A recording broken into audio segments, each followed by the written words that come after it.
Here we go.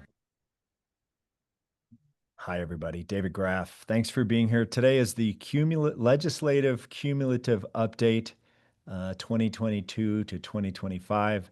For those of you coming in, I am allowing you to talk. You don't have to. And so if you have a question, you can interrupt me, but I am recording it. So this will not be published globally, but it will be available to people on our success plan. And if you're here, then you know what that means. So thanks for taking the time. We're going to talk about some of the legislative updates that we've seen. I don't have all of the bills. I think I have all of the bills that make any difference or that make a significant difference to associations. I did not include it, for example, the limitation on small common interest communities having an exception from Kiowa, which was a sensible bill, I think, but not necessarily affecting many of our clients because most of our clients are not small or limited expense plan communities. So just as an example. And I have a bias, right? This is my 24th year of representing communities exclusively. Before that, I did some developer work. So I've been in the HOA world peripherally for about 30 years. I have a bias, and it will come through. I don't mean to offend anyone. You don't have to agree with it. I'll try to stick with the facts, but if I get off on a tangent, I apologize in advance. So let's talk about what's going on. And one of the things that is interesting to me, you know, we talk about Kiowa, the Colorado Common Interest Ownership Act, quite a bit. And that was a law that took effect on July 1 of 1992. And in 1992, the idea, excuse me, in Kiowa was borrowed from what's called a Uniform Act. And a Uniform Act, and there's all kinds of Uniform Acts, they're model laws that are written by law professors, practicing attorneys, retired judges, people who know something about a specific topic. And what they do is they get together on the weekends. I know this because I've been to some of their meetings, and they write laws. And they publish those laws through a commission, Uniform Commission on State Laws. And then legislatures that would be in the business of passing laws, which they all are, can examine those uniform laws and decide whether to adopt those uniform laws, either in whole or in part. And in 1992, Kiowa, which was based on Kiowa, the Uniform Common Interest Ownership Act, took effect. And that brought Colorado into a Uniform Act posture, meaning we're kind of a modified Uniform Act state. Why does that matter? Well, it matters because every state has its own laws that are unique to it. And when a uniform law is put forth and a state adopts that uniform law in whole, then that state will have identical statutory language to another state. And cases from one state interpreting the same language will not be mandatorily binding, but they will be great authority. Also, the Uniform Act contains all kinds of comments. So one of the rare areas of trying to figure out what people mean when we're working on laws is to look at the Uniform Act comments. Well, the statutes that are adopted by the various legislatures do not contain comments. And so we're trying to figure out, okay, is it 30 days or 30 business days or 30 calendar days or whatever? We can sometimes look to the Uniform Act for additional detail. And we still do that, but it's watered down if we don't have the same laws. And so in 1992, when Colorado mostly, not entirely, adopted the Uniform Act, the purpose of that at the time was to protect strong communities, to create strong associations of communities as a way of promoting strong and healthy home ownership in Colorado. That was the preamble to Kiowa, which is still in there, ironically. And in 2005, we had SB 100, and many of us on the call here can remember 2005. That was the Homeowner Protection Act. And so in just a few short years, literally, we went from creating strong communities to protecting association members from their homeowners association. And that's a pretty significant change, right? And since 2005, in my estimation, a lot of the legislation coming down the pike in Colorado and in many other states throughout the United States has been owner centric. And I'm not saying that's a bad thing, right? The purpose of an association is to further the interests of the people who live in that association. And if the association does not do that, then I think there's a solid argument that it's not fulfilling its purpose. And one of the things that we seem to be wrestling with here in Colorado and in some other states is, well, who are the homeowners? Is it the majority of the homeowners? Is it two-thirds of the homeowners? Is it 5% of the homeowners? And this is kind of the struggle that the Colorado legislature, I think, has, well, they haven't really struggled with it. They've certainly chosen the fewer homeowners to protect. And there's nothing inherently wrong with that. But my bias is at what cost? And is that necessary to protect the very 2% at the expense of the 98%? And sometimes it is. In my opinion, sometimes it isn't. And as an example, there are state and federal fair housing laws where those laws are dramatically skewed in favor of people who are members of a protected class. And it's a statutory presumption that it's more important to treat people properly, or said the reverse, to not treat people improperly because they are a member of a protected class. And in that case, the 2% or the 10% absolutely is elevated above the rights of the 98% or the 90%. And we're okay with that. Now, and I don't have a problem with that, obviously, either. Now, when we get into association operations outside of a protected class issue, the real, where I find the rubber is meeting the road in a slightly difficult way is, how do we continue to fund our obligations? How do we meet the obligations that we owe to our homeowners and comply with the law? And I would submit to you, we may be on a path, some would argue we're past a path of, of that pendulum swinging towards reasonable conduct. You can form your own opinion. And hopefully I will go through these and you will be able to form an opinion at the end of this. And if you don't, no big deal. And so some would argue, a cynical HOA attorney might argue in 2022, do commitments no longer matter? And by that, I mean to say, if you move into a planned community, can you be compelled, encouraged, persuaded, forced to follow the governing documents in a reasonable manner or not? And the other question, I think, is it's kind of leaping off the page of some of the bill text, which is, what do associations do anyway? Are board members stupid and mean? Are they predatory? The governor sent out an email, as I recall, a couple of years ago, basically saying associations were predatory. Well, that's a problem. That's a problem for the associations, and it's a problem for the people who live in them, if that's true. So one of the things that has been regulated really since 2005, but in 2022 we had 1137, which was kind of a high watermark for association collections regulation. And there were a few attorneys, two that I can think of, one who's no longer in the business, who were aggressive and, in my opinion, unreasonable in the way they collected debt from homeowners, right? The only source of revenue an association has is its assessment revenue. And with that said, the easiest way to get that is to not dig a deeper hole for the homeowner to dig out of if they become delinquent, right? However, governments, state government, federal government, they have governmental immunity. And right now, Colorado is struggling with a huge budget deficit thanks to that one big, beautiful bill. And because of Tabor, it's a very difficult budgetary crisis put on the state legislature. And I can sympathize with that because I go to a lot of association meetings. However, governments have governmental immunity. Associations do not. If you don't pay your taxes, you can go to jail. If you don't pay your assessments, no big deal.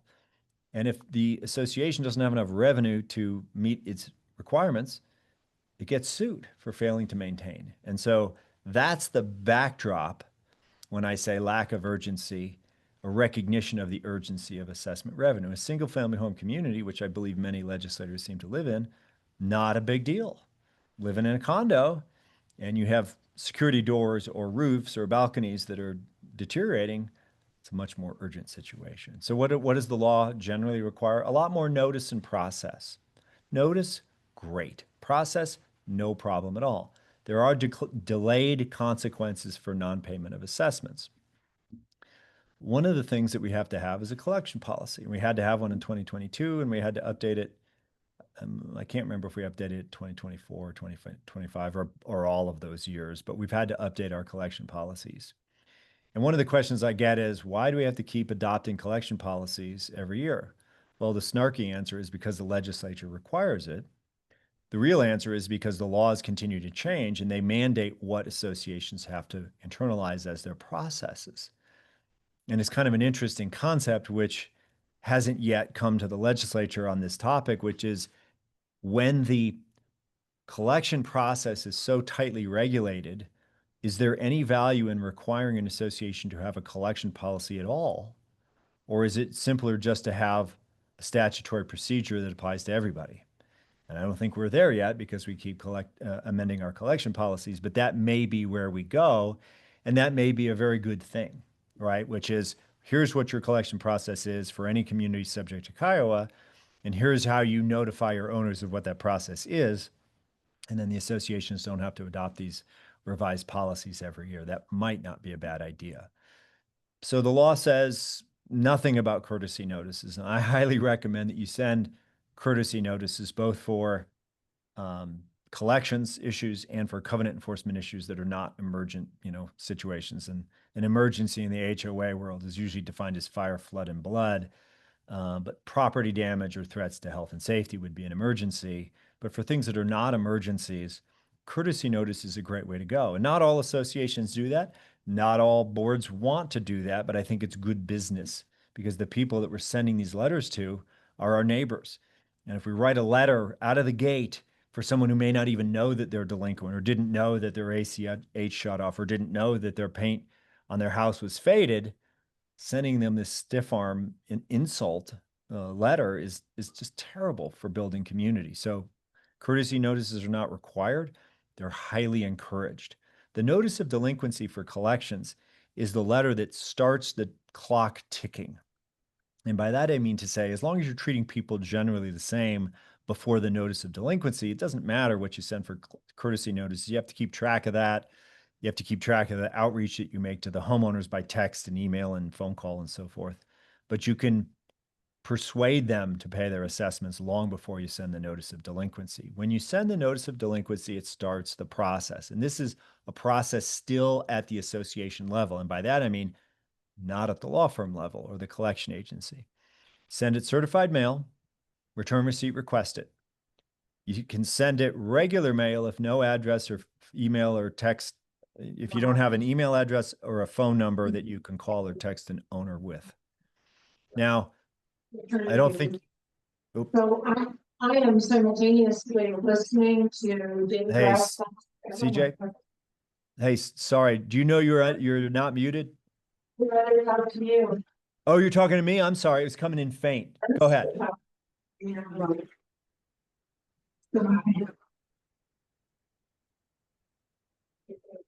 Oh, okay. So certified mail return receipt requested is required. You can send it regular mail if you cannot send it by email or text. Okay. You got to do two of the three methods: text, telephone, or email, and certified mail. And if you don't have that contact data for the owner, hang on, I'm going to just sorry for this. Hang on, I'll be right there. Okay, sorry, everybody. I believe that anytime you send a certified mail return receipt requested, in my personal opinion, this is educational use only, but you should always send it via regular mail as well. Why is that? Because certified mail is rarely claimed and the regular mail is rarely returned. And we can comply with the statute by sending it certified mail return receipt requested, and many of the owners will not get the letter in the mail because they won't claim the certified letter. And then we have this argument as to whether we texted it, emailed it, or left a phone call to the appropriate number. So talk to your attorney, and if your attorneys are us, generally we would say, we're going to write the policy according to the statute, but I don't see a harm in sending it out regular mail also because we want the letter to get to the owner, right? And usually regular mail still works. In 2025, the statute changed to say that we have to regularly request phone numbers and email addresses of owners, which is good data to have, right? We want to be able to contact our owners in a low cost method, and emails and phone numbers and text numbers are fantastic at doing that. Creates maybe a little bit of record keeping difficulty, and there's some questions about how do we store bounce back texts to prove that we sent it and it was rejected. Those issues I think have largely been handled. Now, the last slide of this today is records. Remember that under 317 of Kiowa, you cannot give out homeowner email addresses or telephone numbers unless you're publishing a community directory and each owner whose data is in that directory consents in writing to its publication. So what I'm saying is homeowner email addresses and phone numbers that we now have to periodically request have to be used and protected carefully. So beware of that. You can't give it out even though the law says you have to have it. Collections communication, we have to, if a homeowner requests that we communicate with them in writing on a collections issue in a specific language, then we have to translate that. I've only seen that abused maybe twice now since 2022, in my opinion. People asking for it in languages that they obviously, in hindsight, did not speak. Wasn't a big deal. I thought it would be abused much more frequently. It has not been in my experience. The question that people ask is, do we have the ability to charge the costs of translation to the requesting owner? Some clients might do that, some clients don't. My recommendation is as a general proposition, not a hard no, because it doesn't say that you can't. I wouldn't, because I haven't seen it abused, and because I worry about fair housing complaints saying we're charging certain people to speak with them in their language. And there's some very distantly tangentially related law on fair housing and communicating with people in languages, I believe out of California from many years ago in an educational context. And so for me, it's like, listen, if you're going to get somebody who wants you to translate something one time every 3 years, it's just not worth, and this is communications about delinquent accounts. It's just not worth charging it back to them. That's up to you, and it hasn't been tested yet in court, thankfully. The other aspect of the law that I think was really good, and I think it served a lot of purposes, is that the owner may appoint a designated contact as the point of contact where we would be able to talk to them about the owner's account. And that's important because in fair debt collection practices world, which are state and federal laws that regulate consumer debt and the collection of it, we as third party debt collectors can't talk to someone about a consumer debt if they're not the person who owes it unless we have the consent of the owner. Now, it's very clear in the law that the association is not a debt collector because you're not legally a debt collector if you're collecting your own debt. And the prevailing wisdom throughout the United States, last I checked, was that management companies were not in the business of debt collection because that is tangential to what they do as management companies. So they don't generally, or they're not considered debt collectors in most jurisdictions. But creating the authorization for an owner to create a designated contact is helpful because then we know with confidence that we can submit the documentation that's generally kept private to this third party. And it's another opportunity to resolve the issue with much less fuss than someone who might have a language barrier and lets the problem get worse because of that language barrier. Payment plans. It used to be that the payment plan that we had to accept was 6 months in duration, meaning the owner could pay their delinquent account over 6 months. And we had written that into our engagement letters with our clients since I think we started in 2005, saying, hey, we can accept a past due assessment over 6 months without board authorization as to any specific account because we thought then and still believe that if we can get owners into a payment plan, that's good business. Well, the legislature expanded the 6 months to 18 months. Now, we can debate the morality of that, the fairness of that, but what it has done, in my experience, in limited cases, was defer the collection of special assessments out past the current fiscal year. And for special assessments that are for hail claims where the owner does not have loss assessment coverage in their HO6, or for say an elevator modernization in an older building where they don't have a lot of reserve funds, it's a big problem, right? And if a couple of owners decide to pay over 18 months, you might not be able to get the work done. Is that the end of the world? Well, it depends on how you look at the problem. But it is a lengthy repayment plan, in my opinion, a time for repayment. Legislature also said they're on the payment plan unless they miss 3 missed payments and you give them notice and an opportunity to cure, and then you can kick them off the payment plan. Then there's some additional language that isn't necessarily crystal clear.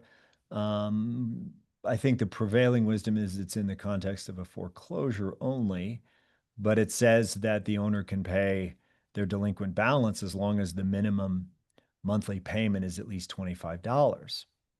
Now, I talked to the person who I believe had a hand in writing that law, and the argument was, well, we didn't want people to split up a tiny little bill that if you broke it down over 18 months, you be getting checks for $5 every month. So we said, no, the minimum payment has to be $25. But what I think the language as adopted by the legislature suggests is that the owner can pay a big past due special assessment, $25 a month for 18 months, and the balloon in the 19th month.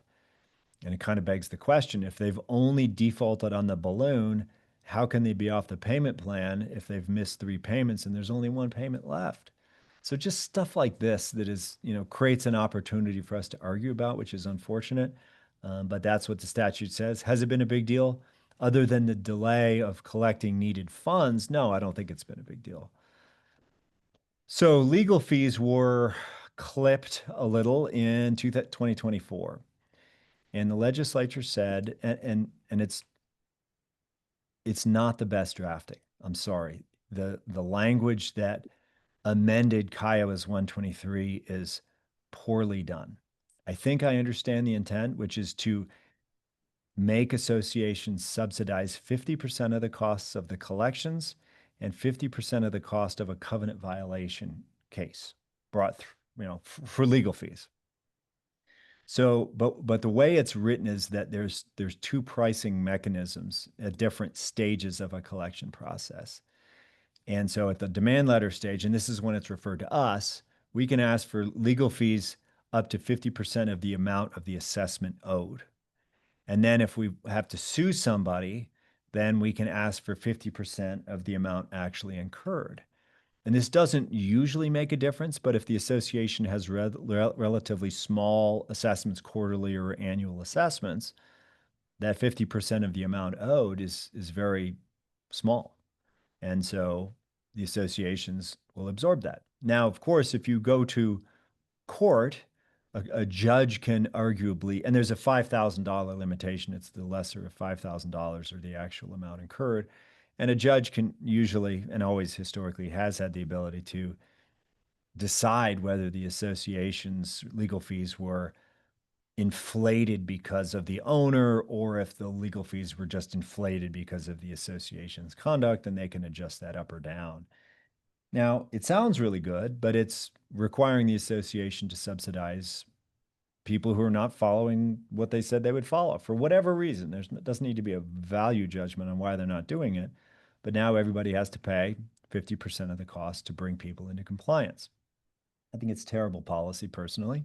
I think you could argue it's unconstitutional, but nobody wants to spend $100,000 or $300,000 fighting it. So for now and for the foreseeable future, just know that associations, if you cannot get voluntary compliance at the pre-lawyer stage, if you go forward, you will subsidize that just in round numbers, 50% of the amount of your legal fees. Foreclosures have often, or let's just, how do I say this? Foreclosures have been abused. There's been a couple of lawyers over the past many years who for some reason believed that a foreclosure was the best thing that you could do to collect the debt. Now, it's something that you can do to collect the debt, and it's something that you, I think, should be able to do to collect the debt when you have no other option. But it's hard to legislate what no other option is. And so the legislature has adopted some requirements that you would need to follow before you proceed with a foreclosure. And for the most part, associations don't want their home. They just want compliance, right? That's kind of the weird myth of a lot of this legislation. And yeah, there's always exceptions, but as a general rule, our clients don't want homes. They want assessments and they want no drama. So we have to give additional notices to the homeowner. We have to notify the lien holders who have an interest in the property that is subject to the foreclosure that there's a potential lien, which I think is a very good thing because then sometimes the lender may pay the association's debt and roll it into the balance of the note that the owner already has, which I think is a good solution if they're willing to do that. One of the things is that you have to follow some procedural requirements before you can foreclose. And one of those procedural requirements is you can't foreclose on a property unless basically, these are my words, we've proven that the homeowner is not capable of being pursued civilly in a lower court. And so if they're deceased, or we've already gotten an underlying judgment in county court or in district court, but usually it's county court because it's cheaper and faster, and we haven't been able to collect it, or let's say they just walked away from the property and we've been trying to serve them for 180 days and we can't do it despite diligent effort, then you could proceed to a foreclosure. So if you think about that, is that the end of the world? No, but now they get another 6 months. If we can't serve them, we can move to a foreclosure where legally you don't have to serve someone. You can serve them by publication. I won't bore you with the details. But if you say, okay, here's your special assessment of $10,000 and you can pay it $25 a month, and then they default in the 19th month, and then they walk away from their home and you can't find them, then you have to try to serve them for 6 months after that before then you could do a foreclosure. That's a long period of time. The owner now has the right to redeem in a foreclosure, and that used to be the case. Now, when a foreclosure process happens prior to the foreclosure sale, which is just a date, right? It's the date by which we measure things in a foreclosure. Prior to that, the owner had the ability to cure the default and stop the foreclosure sale. And historically, after the foreclosure sale, they used to have the right to redeem. And that was basically the ability to buy the property back by paying what was owed through the foreclosure, and then you stay in your home. And a couple years ago, I don't know, maybe, geez, when I say a couple years ago, it could have been 10. I don't even remember how long it's been. But the legislature got rid of the right to redeem. And it was a reasonable theory why they didn't want to have the right to redeem, I think, which was they expanded the right of an owner to cure before the sale. And they basically said, well, if they're not going to cure it before the sale, then what's the point of redeeming? Because the costs will be increased for the foreclosure sale. And that's pretty logical. This past two legislative sessions ago, they brought back the right to redeem. And I actually think that's a good thing.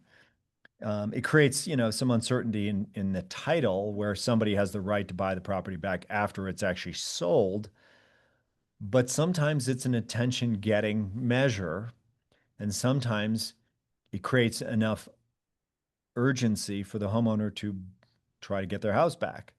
And if they get their house back, fantastic. I don't think it destroys the association. It's just something that we now have to think about when a homeowner has waited until the last minute, presumably to communicate. Because usually, if we communicate with people, we can work out a payment plan.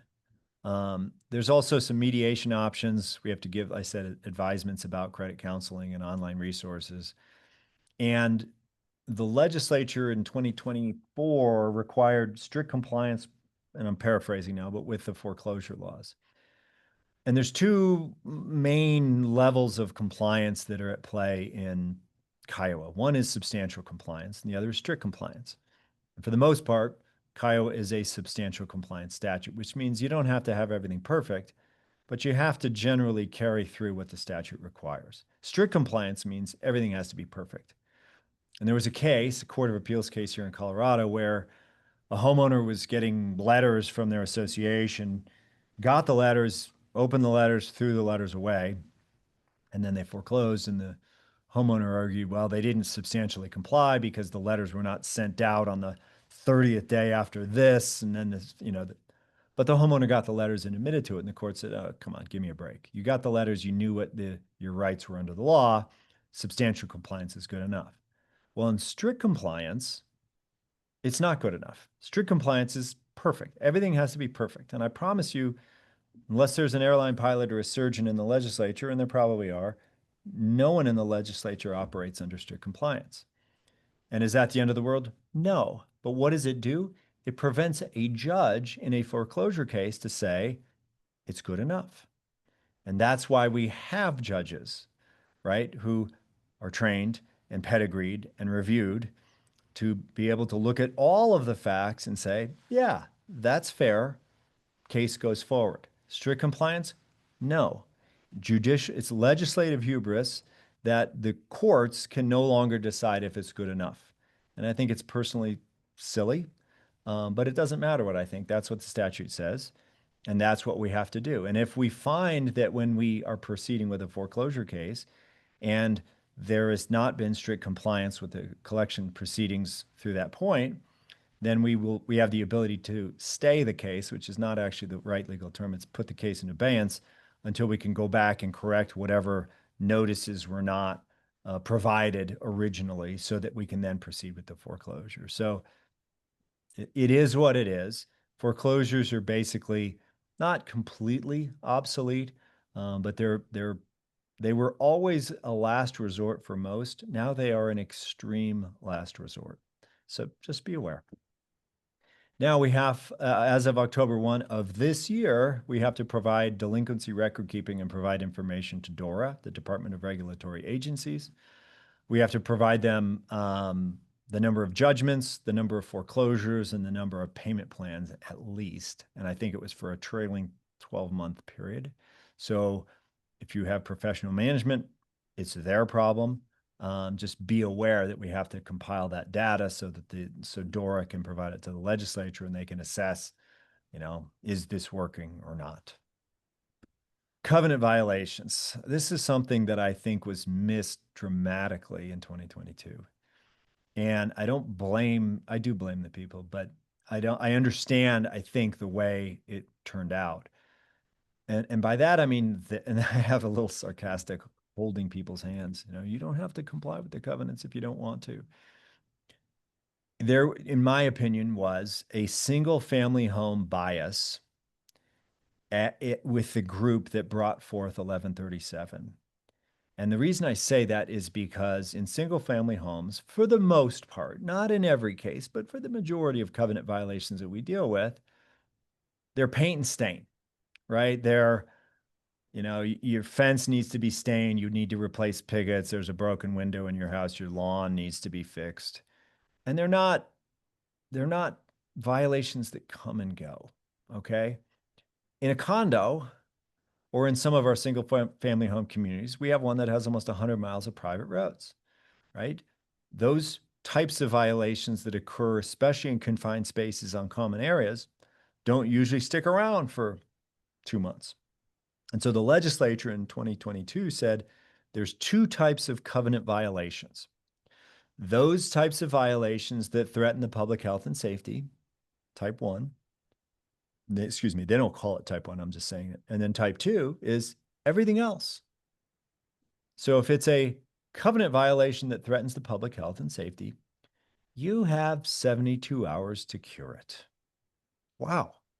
Think about that. And if you think about it from a single family home community where people are rarely in danger, maybe not a big deal, right? But certainly in a condo, throwing things off balconies is a covenant violation that threatens the public health and safety. Are you really telling me that you wanted someone to have 72 hours to continue to do that? No. Every other year, it just depends on the season, we get a call. People are inappropriately pinching lifeguards at the pool, which is a crime, but it's also a covenant violation. Should they have 72 hours to cure that? Ridiculous. I'm sorry. It is utterly ridiculous. And the idea was to be able to cure these issues so that the association would not get involved. But when you have people yelling at people in elevators and dropping things off of balconies and doing things that are very difficult to tolerate for 72 hours before you can do anything, it makes it useless in many cases. And there's a question as to what it is to cure something. So if someone has a loud party on Friday night to the point where it threatens the public health and safety, maybe you could make the argument. What happens when they stop partying at 3 o'clock the next morning? And then they do it the following night. Has it been cured? Not defined in the statute. So now we have this argument. Okay, what is a continuing violation? And are there violations that are so dangerous that by their very nature, they cannot be cured? I have situations where people are violating the covenants, whether through smoke or noise or other things. And I have medical records where people are saying, if this continues to happen, I'm going to have to go to the hospital. I'm sorry, they have 72 hours to cure before we can sue them. That's just a joke.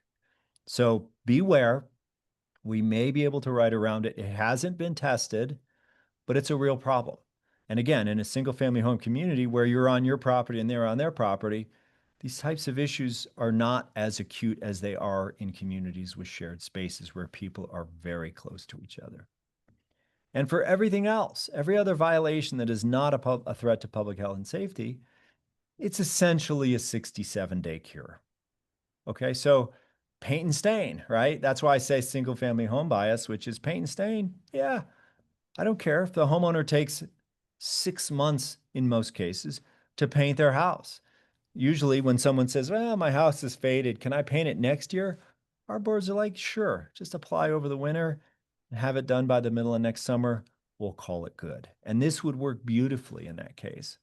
But what about things like parties and smoke and noise and sump pumps that are causing flooding and all these things that come and go, not addressed by this either?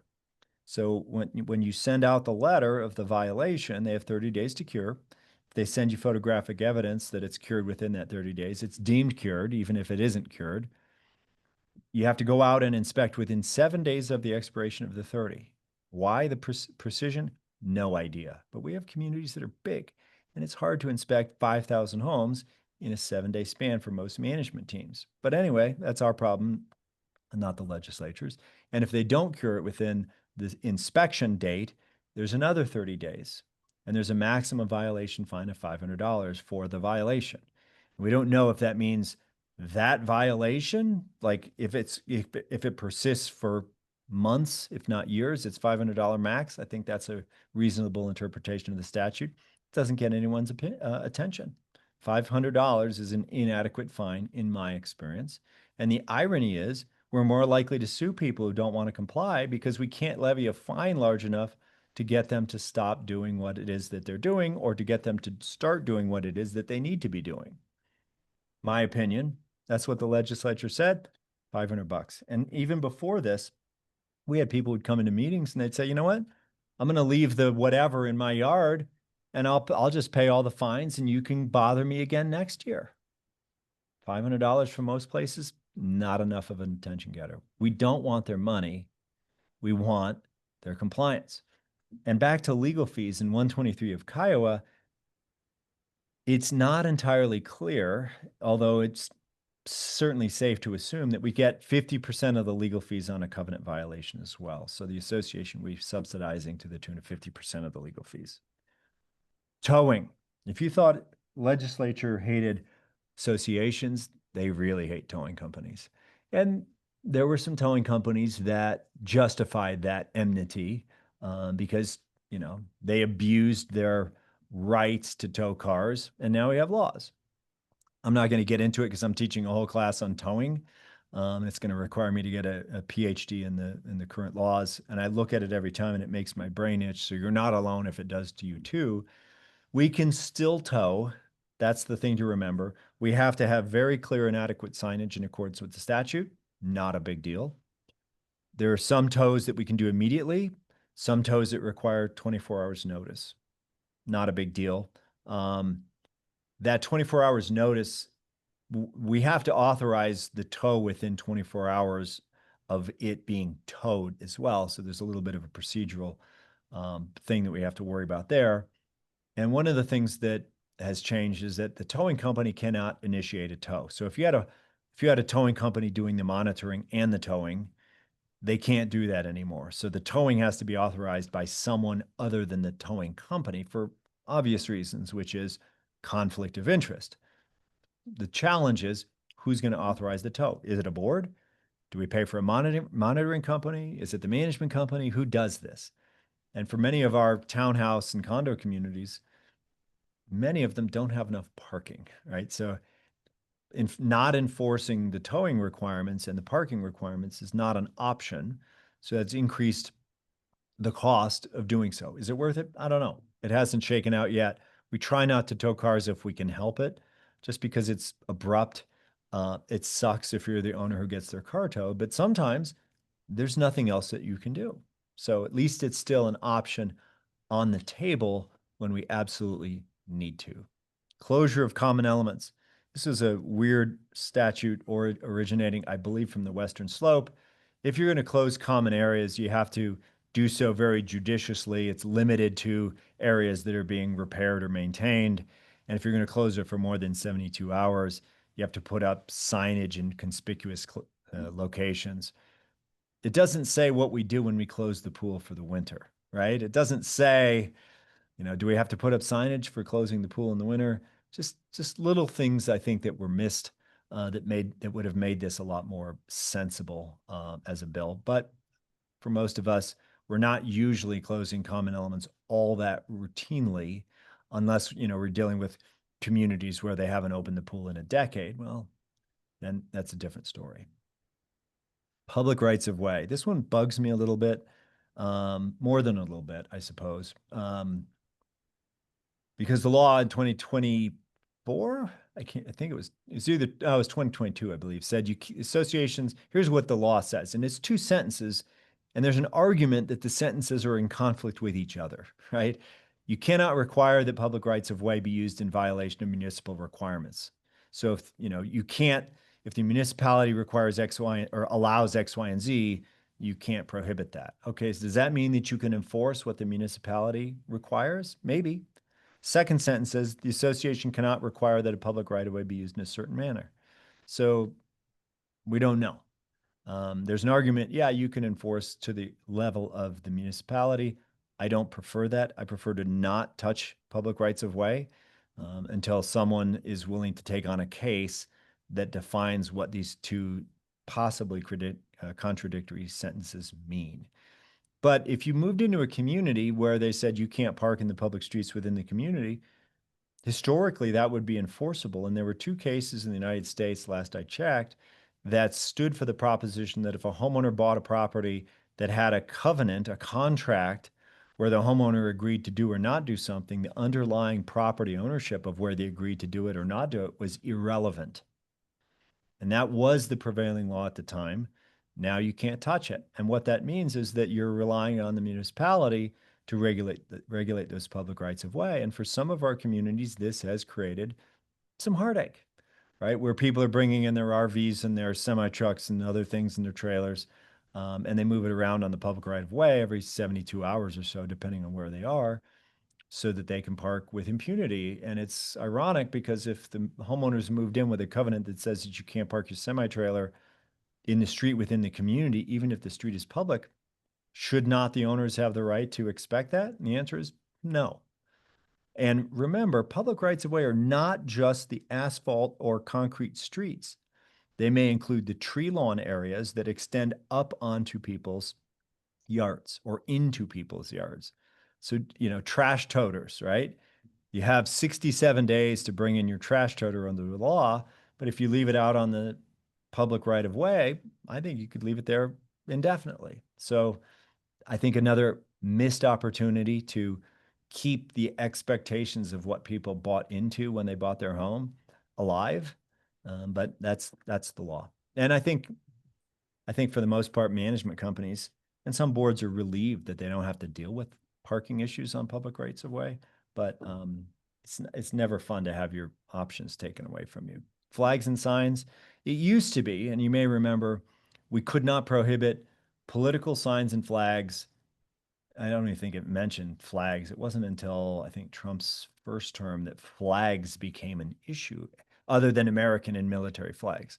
Um, 45 days before the election and 7 days after, it was a lockout period where you couldn't regulate basically political speech for campaigning. That's gone. Right now, not only do you have the right to fly the American flag and military pennant flags, and our advice has been since day one, don't touch it. Why would you touch that? But it had gone to several, cases where people were trying to say you can't fly the American flag, and we got a law, which is fine. But now, for flags and signs, we cannot regulate non-commercial speech by message. What that means is, if it's advertising someone's roofing company, you probably can't leave it up. But if it's not a commercial message, we can't touch it. And it sounds crazy. And I think it probably is crazy, but it's not as crazy as it may sound because it's very difficult for the legislature to regulate content, right? And I think a lot of this came from the Black Lives Matters era where people were putting up Black Lives Matters flags or posters or signs. And boards were like, oh, that's a sign. And it's not a political sign. It's not intended to influence a ballot issue or a candidate getting elected. So it has to go. It's like, oh, brother. So here we go. Now we have a law that says you can't regulate non commercial speech. And it's probably the best the legislature could do because once you start saying what's acceptable and what's not, it's a really it's a really subjective thing. But there's no exception for obscenity, right? And some municipalities might have obscenity limitations on what you can display in public. There also sometimes might be hate speech limitations, which do not exist in Kiowa. So if somebody wanted to put up a Nazi flag or swastika or something hateful, they can do it under Colorado law. Have I seen it abused? Not yet. And maybe people are not really that excited about doing so. I had a couple weird ones that I thought were race motivated. Not sure if they were, but it wasn't a wholesale problem. So in my experience, there's a potential for abuse. I haven't seen it abused. You have to allow flags and signs on the owner's property in a window of the unit or on a balcony adjoining the unit, which would be their exclusive use area. You can have restrictions on the flags, quantity, location, size of flags and flagpoles, and for signs, quantity, placement of signs, and other objective factors. Not sure what that is. Had questions as to what other objective factors are, and my answer would be anything that is reasonable and capable of being measured. If we're not trying to yank people's chains about their signs and flags, we're not likely to have a problem with our other objective factor criterias. But if we're trying to make things go away or influence speech by regulation of the apparatus, the size, the location, or whatever, I think we're likely to have a legal challenge and not be happy with it. Fire hardened building materials. Cannot prohibit them. What are they? Well, they're things that don't burn on the exterior of a house. Asphalt shingles, metal siding of certain types, and fences that don't burn. And it's interesting because, no, there's a typo, cannot require more than 60-day review period. Sorry about that. You can have aesthetic standards on fire hardened building materials for fences. It doesn't specifically say it as to other things like siding. Presumably you can, but the statute doesn't say that you can. And they're presumptively approved, right? You can say no, but you have to say no very carefully if it's something that turns out to be fire hardened. And almost anything that is not flammable, cheap aluminum siding, it's technically possibly fire hardened. So there's several different standards of where you can look to see what a fire hardened building material is. And just notice somebody wants to put it on. You might be able to regulate the look of it, but if it's something that won't burn, they have a significant upper hand in getting it, as they probably should. Artificial turf cannot prohibit turf grass in the backyard. You still can prohibit it in the front yard. Xeriscaping in vegetable gardens may not prohibit either one. And there's several different locations of xeriscaping protections, some in Kiowa, some in the Water Conservation Board statutes, which I believe are in Title 37. But if somebody wants to put in a vegetable garden, you can't say no. And it doesn't say specifically in the statute that you can limit it to this yard or this side yard or this location. And you have to have 3 WaterWise garden designs. WaterWise it's a downloadable thing from, I believe, this Colorado State University, where they have pre-planned non-thirsty designs for vegetation, and they're usually very beautiful and they're easy to access. And you have to have some of these pre-planned designs so that people can, just download them and install them if they want to on their property. And then the last one, not a new one. It was revamped. This is 317 of Kai with respect to records, revamped in 2018 and then tweaked a little bit after that. And the reason I'm bringing this up, even though it's not new, is that people are using the records. Sometimes they just want the records, and sometimes they want to fight. And there's specific records that you have to give, specific records that you can give, but don't have to give, and records that if they contain certain information, you can't give it out even if you wanted to. And that's not new. That's 8 years, 7 years codified in Colorado law. There is a penalty. Now, if we get a records request sent certified mail, return receipt requested, and we don't provide the records within the time specified in the statute, then there's a $500 or actual damages penalty plus attorney's fees. And what that means is that if somebody wants to fight you, they're usually, if they have any brains, they're going to make a records inspection request.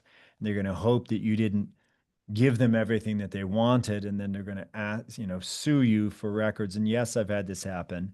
And to some degree, I can appreciate owners' ability to get records. I don't have a problem with that. I do have a problem with them opportunistically suing their association to prove a different point. So what I'm saying is records inspection requests are where battles are fought. Be super careful. One of the questions we get is, well, if we don't have to give it, should we? My answer usually in response is, well, why wouldn't you? If there's nothing that if it's a record that you have, and it's something that if you got into a lawsuit with this person, they could subpoena it with very few exceptions, maybe the better business practice is just to give it to them and prove that there isn't anything lurking behind door number 2, as opposed to saying, no, you can't have it. And then it becomes irresistible for them to find out. And then they sue and they subpoena it. And then they find out there really wasn't any conspiracy except for the failure to produce records that we had. That's something that if we could avoid it, I think it would probably be a good idea. So I'm going to turn off the recording and I'll take your questions if you have any. There we go.